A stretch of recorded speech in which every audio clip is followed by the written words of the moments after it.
Subscribe कीजिए हमारे YouTube channel नाते रजा को और बेल आइकन को प्रेस कीजिए जिससे आपको हर रोज न्यू वीडियो की नोटिफिकेशन सब्सक्राइब होगा। हजरत महबूब इलाही की खानकाह में एक मर्तबा खिलजी ने आने की इस्तदा की। ये महबूब इलाही जिनका नाम सैयद मोहम्मद अहमद बदायूनी, इनका पूरा नाम है सैयद मोहम्मद अहमद बदायूनी। महबूब इलाही लक़ब है, निज़ामुद्दीन भी लक़ब है। ये बहुत गैरतमंद इंसान थे और बहुत मालदार बाप के बेटे थे, और फिर अचानक बाप के विसाल से बहुत गरीब हो गए। एक तो बहुत मालदार थे, फिर बहुत गरीब हो गए, और फिर बहुत मालदार हो गए। बहुत मालदार क्या हो गए? महबूब इलाही हो गए। बहुत गैरतमंद थे। खिलजी जो बादशाह था बहुत मिलना चाहता था, बहुत मिलना चाहता था, लेकिन नहीं मिलने देते थे उसको। बल्कि खानका के 2 दरवाजे बना रखे थे। कहते थे कि एक से वो आएगा तो दूसरे से मैं चला जाऊंगा, मैंने उससे नहीं मिलना। एक दिन बगैर इजाजत के वो आ गया। मुरीदों ने कहा हज़रत वो आ गया है। फरमाया कि देखो अगर वो जिद करेगा तो मैं दिल्ली छोड़कर चला जाऊंगा। उसने कहा ठीक है भाई, नहीं मिलते हो ना मिलो, कम से कम खानका में तो घूम लेने दो कि खानका में होता क्या है। लोगों को तजस्सुस रहता है ना कि यहाँ होता क्या है, जरा देखें तो सही क्या होता है, कि सबके दिल ये जीतते होता क्या है। तो हज़रत महबूब साहब ने फरमाया, हमारे सिलसिले चिश्तिया के बहुत बड़े बुजुर्ग हैं हुज़ूर महबूब इलाही, नाज सिलसिले चिश्त अहले बहिश्त को, जिस जात पर वो हज़रत महबूब इलाही है। तो हज़रत महबूब साहब ने अपने मुरीद से कहा एक काम करो, उसको मतबक और अपना अस्तबल दिखा दो, जैसी क्वालिटी का आदमी वही चीज़ें दिखाओ उसको, अंदर लाने की ज़रूरत नहीं है।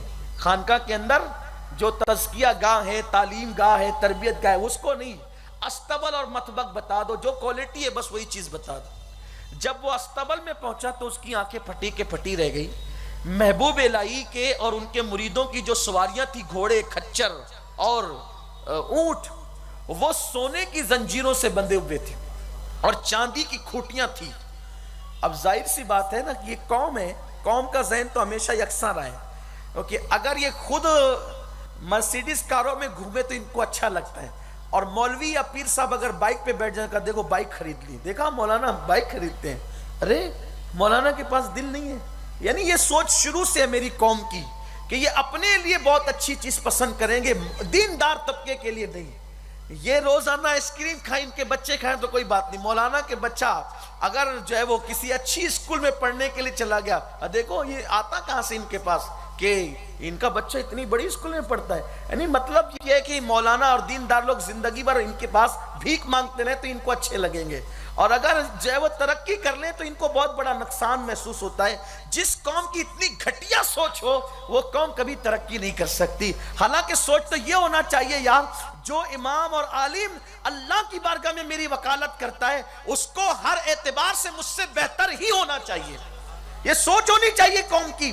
बहरहाल तो उसने देखा सोने की जंजीरें और चांदी की मैखें, उसने कहा वाह साहब, हम तो बड़ा दीनदार समझते थे आपके पीर साहब को, इसीलिए जियारत के मुतमन्नी रहते थे, जो हमसे बड़ा दुनियादार हो हमने तो रस्सियों से बांध के रखा है, इन्होंने जंजीरों से। बस ये आवाज महबूब इलाही के कानों तक आई। आपने फरमाया यही तो तुझ में और हम में फर्क है, इन जंजीरों को तूने दिल में जगह दी है और सोने की जंजीरों को हमने जमीन में जगह दी। तूने अपने गले में डाला है, हमने जानवरों के गले में डाला है, और दिल में हमने यार को बसाया है, यही फर्क है तुझ में और हम में।